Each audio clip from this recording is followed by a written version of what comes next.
Notre barreau a perdu, le 5 mars 2020, à quelques jours de la prise d'effet du confinement, notre confrère Marcel Visselin, qui comptait parmi ses 8 membres fondateurs. Né le 17 mai 1924 à Paris, fils d'un avoué près la cour d'appel, il avait prêté serment le 18 mai 1949, avoué près le tribunal de grande instance de Paris. Il avait en 1972, après la fusion des 2 professions d'avoué de première instance et d'avocat, opérée par la loi du 31 décembre 1971, répondu aux sirènes du président Bruno et du procureur Martin, chargés d'installer un barreau à Nanterre dans le ressort de la nouvelle juridiction judiciaire dont ils étaient en charge.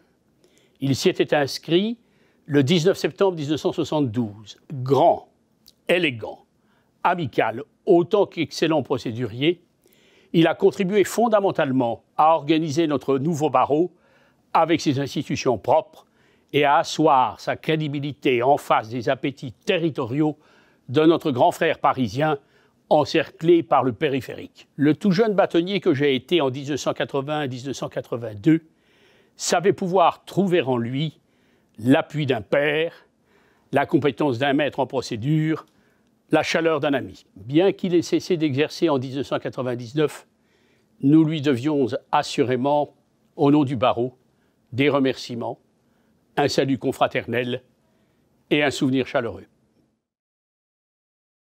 Cher Jean-René, c'est avec tristesse que nous apprenions l'an dernier que tu nous avais quittés à 68 ans, le 30 mai 2020. Tu as toujours privilégié le service des autres, tant en qualité d'avocat que d'officier de réserve de la gendarmerie au grade de lieutenant-colonel, pour lequel tu as été décoré des insignes d'officier de l'Ordre national du mérite. Tu as prêté serment en 1976 et rejoint notre barreau il y a 36 ans, en 1984, l'un de nos points communs.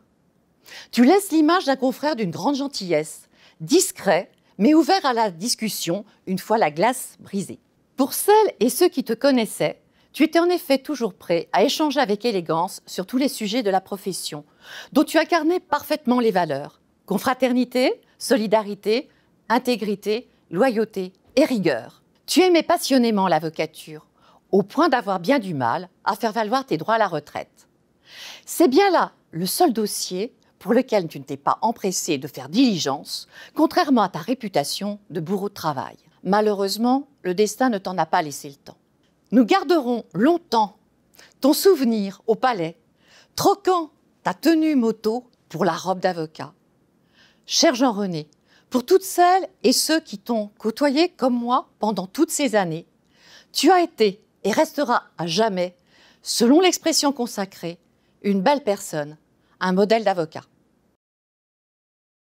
Alain Boyer était un homme passionné, travailleur et dévoué à ses clients.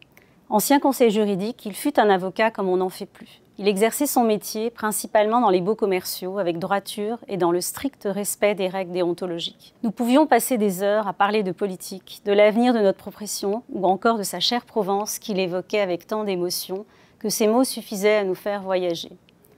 Sa maison près d'Avignon était l'endroit privilégié où il se ressourçait et où il retrouvait ses racines provençales. C'est un être généreux, honnête, travailleur, cultivé, qui se dévouait pour sa famille et surtout qui adorait son petit-fils.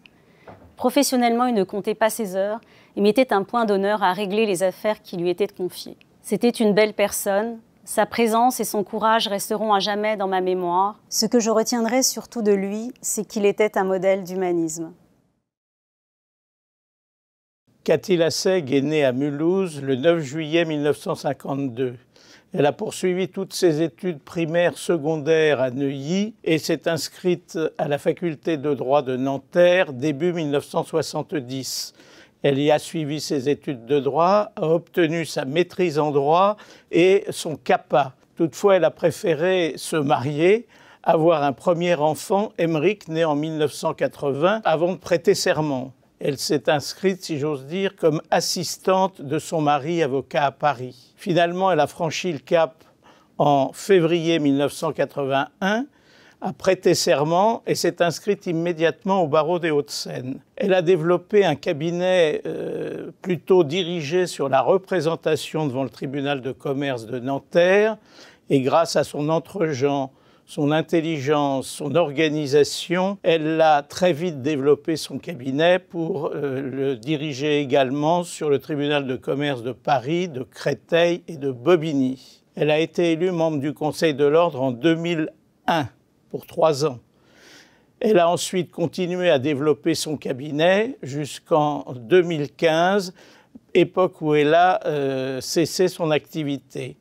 Elle s'est retirée à Orléans en 2017 avec son compagnon Christophe et elle a appris dans le courant de l'année 2019 que, minée par une procédure de divorce qui a duré 17 ans et durant laquelle rien ne lui a été épargné, elle était atteinte d'un mal incurable avec un pronostic vital de 18 mois. Elle a lutté farouchement. Tout le monde se souviendra de Cathy Lassègue, une femme toujours élégante, souriante et qui avait également beaucoup d'humour. C'était une grande fumeuse devant l'Éternel.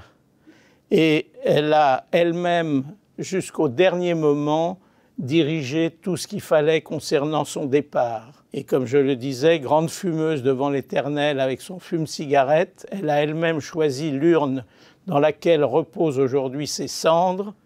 Cette urne s'appelle Cendrier. Cathy, sois heureuse là où tu es. Le bâtonnier Jean Acquaviva nous a quittés le 16 mars de cette année. Je l'ai vu pour la dernière fois en septembre 2020 à Ajaccio. Il était déjà bien fatigué et vivait avec une assistance respiratoire. Nous avons eu, Jean et moi, une carrière professionnelle parallèle. Il a été mon voisin de bureau à Fidal pendant une 30aine d'années et nous nous sommes retrouvés en Corse où il s'est retiré pour sa retraite. Comme lui, vous le savez, j'ai été bâtonnier de notre ordre. S'il fallait qualifier Jean Acquaviva, je dirais bien simplement et bien sincèrement qu'il a été un grand professionnel.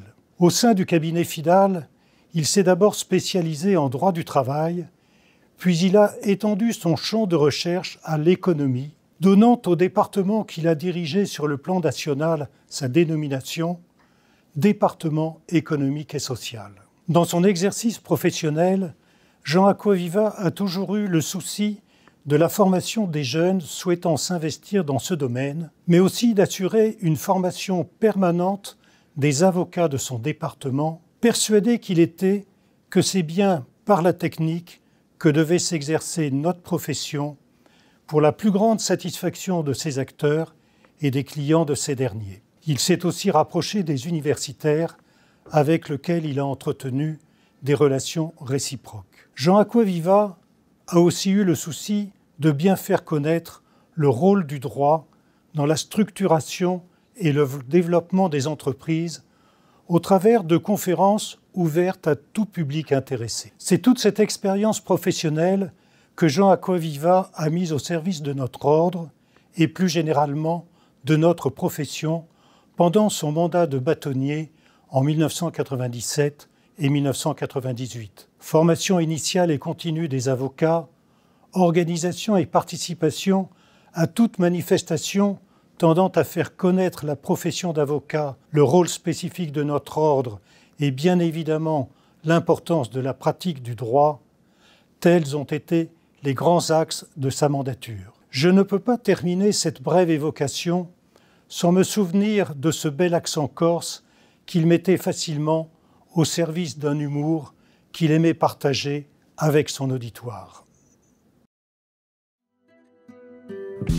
So close, no matter how far. Couldn't get much more from the heart. Pour ta délicatesse, pour ta confraternité, pour ta rigueur, pour ton éloquence, pour ta disponibilité, pour ta courtoisie, pour ta loyauté, pour tes éternelles références à Audiard, Georges Brassens, Alphonse Allais, Pierre Dac, Bobby Lapointe, Jean-Yann et les autres. Pour les cons, ça ose tout. C'est même à ça qu'on les reconnaît. Merci Loïs. Salut Lani. Salut Maël. And nothing else matters. Trust I seek and I'm finding you. Every day for us something new. Open mind for a different view, and nothing else matters.